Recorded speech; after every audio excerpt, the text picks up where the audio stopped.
Paz y bien, hermanos. Adviento. Ven, Señor Jesús. Homilía para el primer domingo de Adviento en este nuevo año de la Iglesia, que es el ciclo B. Escucharemos este año al evangelista San Marcos, hoy en el capítulo 13, en los versículos 33 al 37. Estad atentos, vigilad, pues no sabéis cuándo es el momento.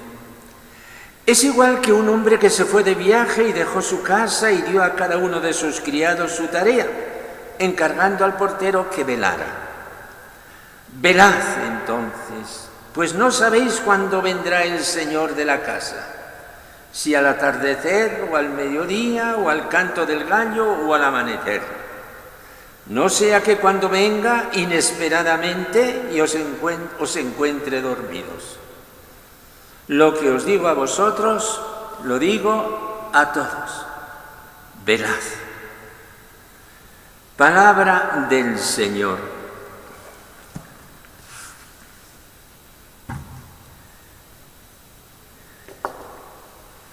Hermanos,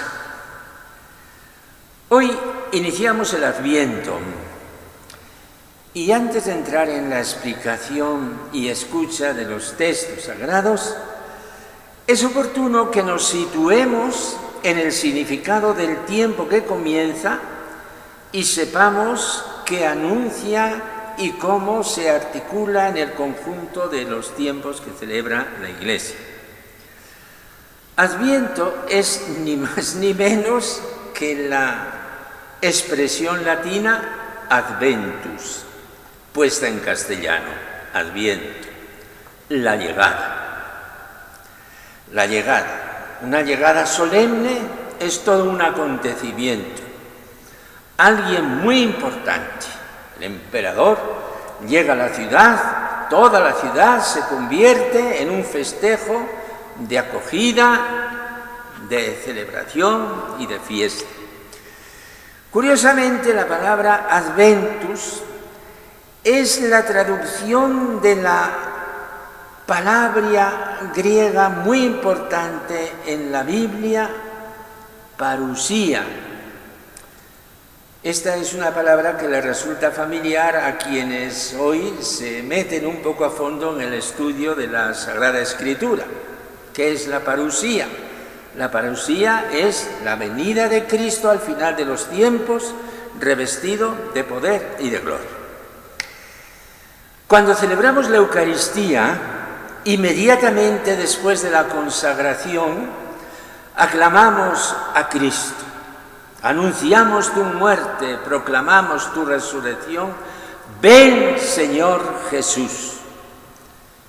Esta última exclamación, ven, Señor Jesús, es la palabra con que termina la Biblia en su último libro, el Apocalipsis.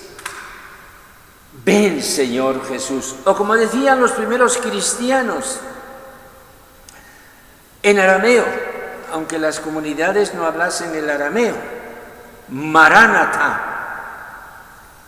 Ven, Señor. La vida cristiana es un inmenso clamor a Dios. Ven, Señor. Es un grito confesando que nuestra vida tiene valor porque está toda ella orientada hacia esa soberanía que solo Dios puede ejercer. Ven, Señor Jesús. El Adviento es el memorial permanente de la venida de Dios en la historia humana. Decimos, y es verdad, que el Adviento es la preparación para la Navidad. Es cierto, sí, que la venida de Dios es la verdad matriz de nuestra fe. El Dios viviente, el Dios de la presencia, en medio de su pueblo. El Dios que viene actúa, el que ha de coronar todas nuestras esperanzas. Dios es presencia, Dios es relación, este y no otro es el Dios de los cristianos, el Dios de Jesús. Así pues, con el Adviento empezamos este ciclo que se compone de el Adviento y la Navidad. Luego, terminado este ciclo, pasaremos al ciclo pascual de Cuaresma y la Pascua del Señor. El Adviento nos recuerda esta venida y la actualiza. Y el primer domingo, todos los años, nos remite a la venida final de Jesús en la historia, enlazando, por otra parte, con el mismo mensaje que escuchábamos el domingo último del año, que era el domingo de Jesucristo, Rey del universo. Hoy los textos sagrados nos dicen: vigilad, velad. Es la palabra clave del Evangelio de hoy y es la conclusión del discurso escatológico de Jesús, en este caso según el Evangelio de San Marcos. Es algo grandioso, hermanos, haber caído en la cuenta de los sentimientos que bullen en el corazón de Jesús en su convivencia con nosotros. Nos deleita y nunca nos cansaremos de pensarlo, el ver a Jesús de Nazaret como el hombre que ha bajado hasta el fondo de nuestra humanidad y ha comprendido el dolor y la miseria humana. El domingo pasado nos hablaba de estos, mis hermanos más pequeños, identificándose Jesús al final del mundo con los desheredados de la tierra, fueran de la religión que fueran. Nunca tendremos palabras bastantes para agradecerlo. Y este modelo estará siempre ahí para imitarlo. Esto es del todo cierto y sin quitar nada a esta imagen dominante de Jesús, de nuestra piedad cristiana, que viene a ser la figura del corazón de Jesús. Hemos de sondear otras profundidades que también Él ha vivido. Jesús ha visto el fracaso de su pueblo, lo ha profetizado, la ruina del templo y de la ciudad, viejas desgracias de siglos pasados, que ahora Jesús las ve inminentes, triste final de la actividad de un profeta, como 6 siglos antes le había ocurrido al profeta doliente y sufriente Jeremías. En los días finales de su vida, Jesús anuncia esta desolación.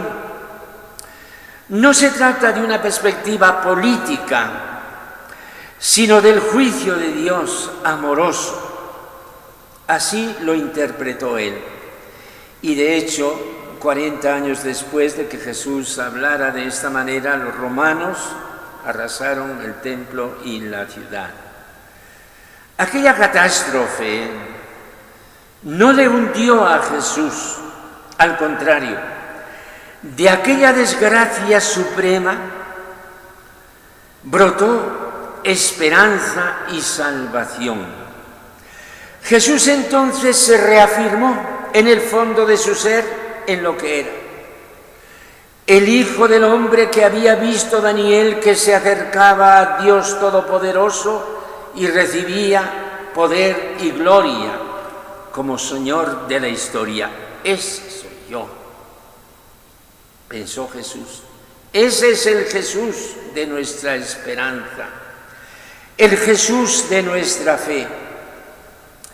El jueves pasado en la misa escuchábamos esta frase grandiosa y gloriosa que abre nuestro corazón a la esperanza infinita. Cuando empiecen a suceder esto, cuando las potencias del cielo se tambaleen, levantaos, alzad la cabeza, se acerca vuestra liberación. Esto lo sentía Jesús. Como cristianos, mis hermanos, tantas veces nos hemos preguntado, ¿quién es verdaderamente Jesús? No le vamos a capturar en una definición, como si nosotros fuéramos los dueños de su persona. Él es el sentido de nuestra vida. Él es Dios con nosotros porque es Dios mismo. Acabo de decir que Él es el sentido de nuestra vida. Él es la más concreta referencia a Dios que nosotros creyentes tenemos. Estos días pasados hemos asistido de algún modo a este hecho importante para nosotros, en este caso para mí, europeo, la visita del Papa al Parlamento Europeo de Estrasburgo, institución que representa a 28 países y detrás de ellos a 500 millones de personas. Alguien se ha molestado de que se le diera la palabra en un hemiciclo, que es un foro político.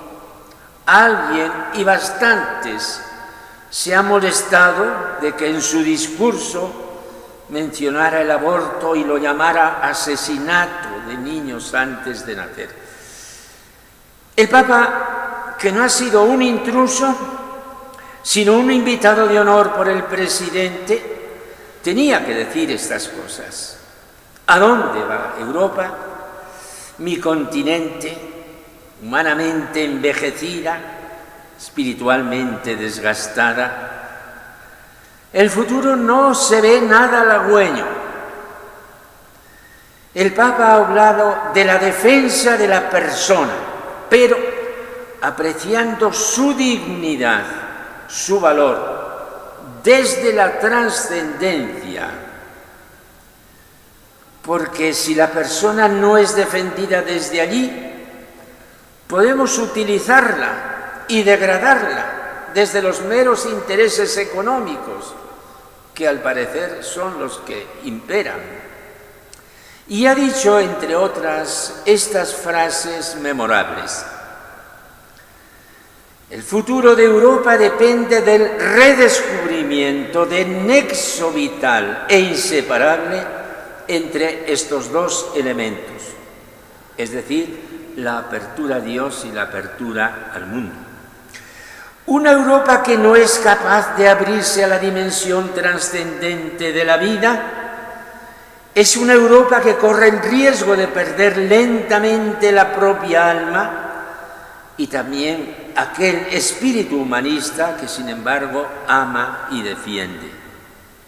Precisamente a partir de la necesidad de una apertura a la trascendencia, deseo afirmar la centralidad de la persona humana, que de otro modo estaría en manos de modas y poderes del momento. Así hablaba el Papa. Hermanos, abramos los ojos. Abramos los ojos a Dios, que llega a nosotros. El Adviento es la llegada de Dios. Llega a nosotros por su Hijo Jesucristo. Con los primeros cristianos, hoy y siempre, nosotros diremos: ven, Señor Jesús, Maranatá. Y la respuesta es sí, vengo pronto. Amén.